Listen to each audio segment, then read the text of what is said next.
Hey guys, it has been a long time since my last video, about a year actually, and I know I've been inconsistent on YouTube.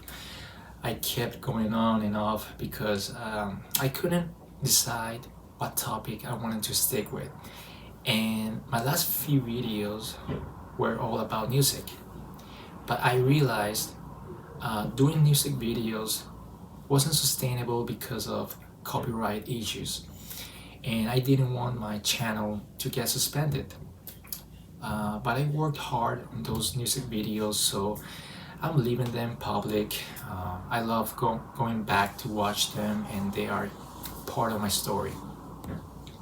So during this past year away, I've just been in survival mode with work and life.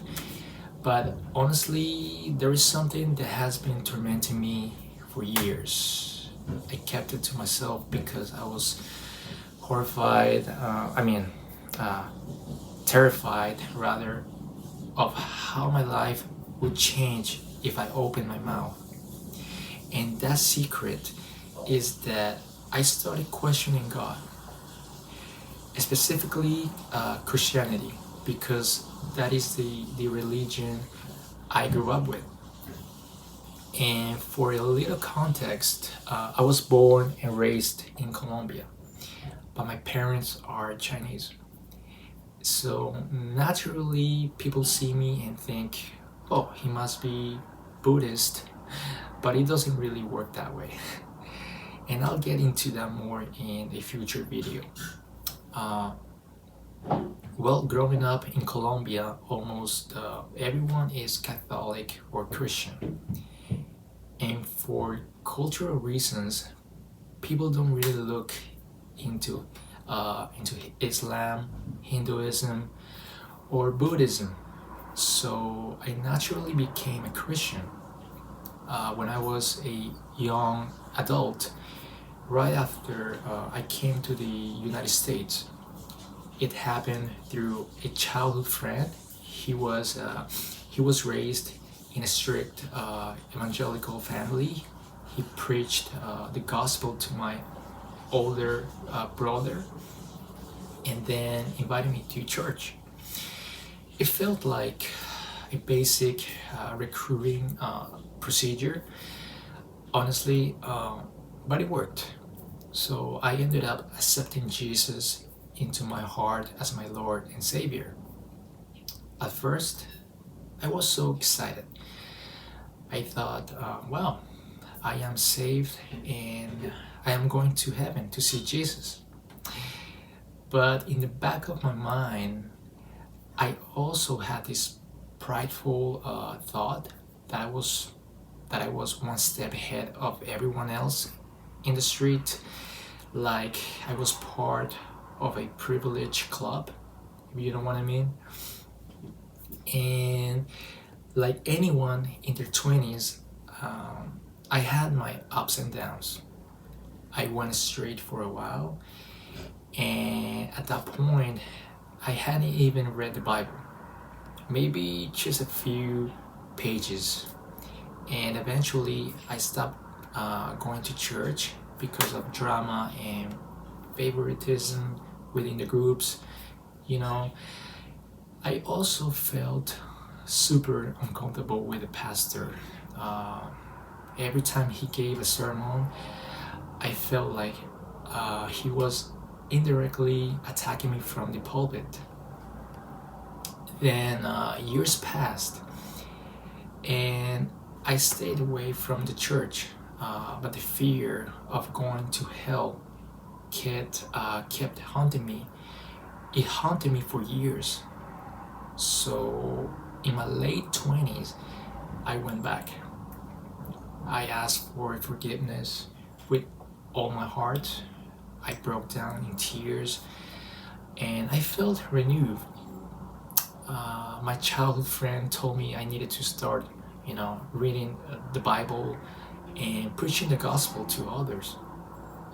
And when I heard that, panic set in. I've always been terrified of preaching. I truly believe that if I didn't do it, God would punish me or close the gates of heaven on me. And so months passed and my faith faded again. Then in my 30s, I got a full-time job at a hotel. I focused entirely on working and saving money. I kept my faith private.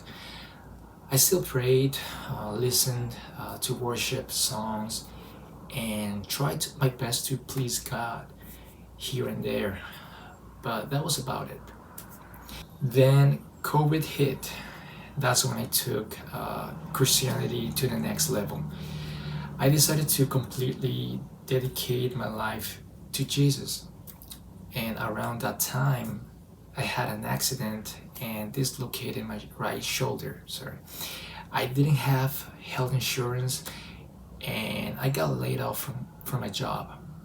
But miraculously, an insurance provider stepped in and covered all my hospital bills.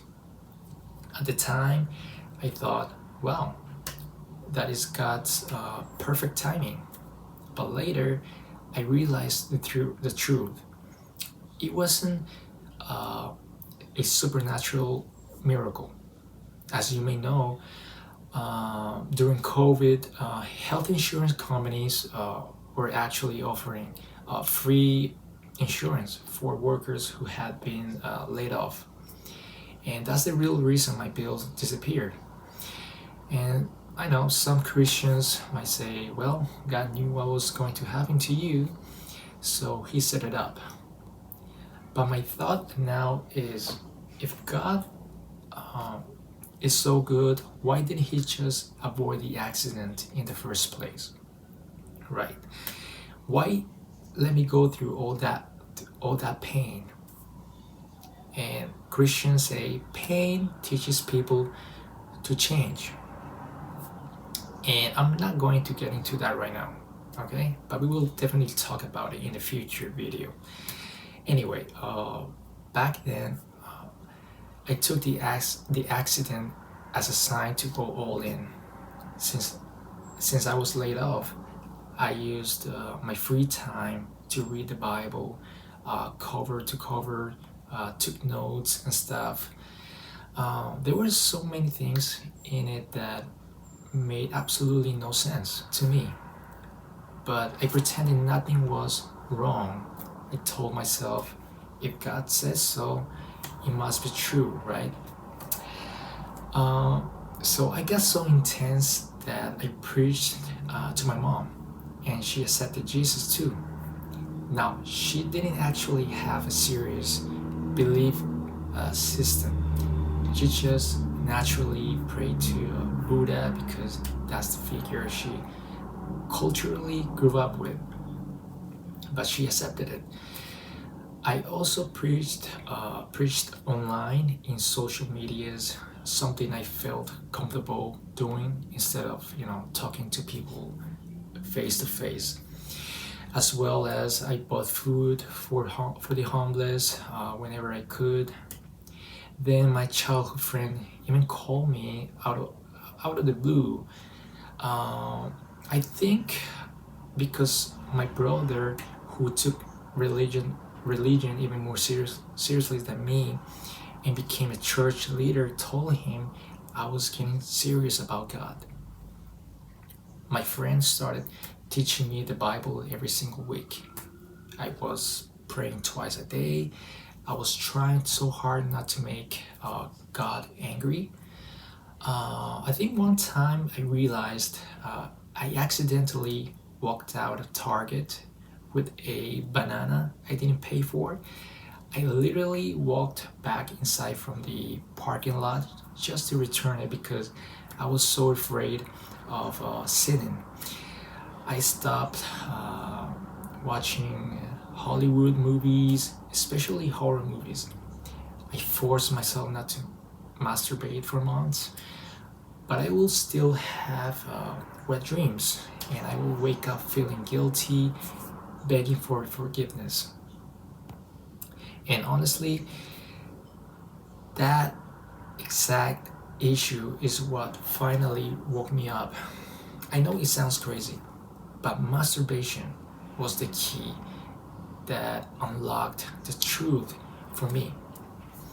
So one day, my body just urgently needed to release tension. I tried my best not to block out any lustful thoughts while touching my body, and right after it happened, everything just clicked. It is hard to explain, but but a sudden realization hit me. You know, what I was believing wasn't true. And no, it wasn't Satan tricking me. Suddenly, I started having flashbacks of everything I had been doing. All the things that used to seem normal to me suddenly looked completely ridiculous. Something inside me said, "Look at what this belief system is forcing you to do." In that exact instant, I felt this massive wave of relief. It felt like every single chain holding me down just broke loose. For the first time in years, the fear was gone. Now, don't get me wrong. When I say the fear was gone, I don't mean it's 100% gone. There is still a lingering fear inside me. It's not the fear of burning in hell anymore. It's more like fear of disrespecting the character of Jesus. Let me explain. Uh, Ever since I was little, Jesus has been this symbolic hero on paper to me. Think about it. The guy literally has more followers around the globe than Mr. Beast. He is a massive figure. And look, I'm not saying Jesus doesn't change lives. He absolutely does. He even changed my own life at one point. But the way I see it now is a bit different. I think when people are truly desperate, they call out to Jesus with all their energy, their hearts, and their souls. They use his name to force their own lives to change. And it is honestly very similar to the concept of the law of attraction. You know, you focus all your belief energy onto this powerful figure, and your life changes because you pushed it to change in his name. So this is where I am today.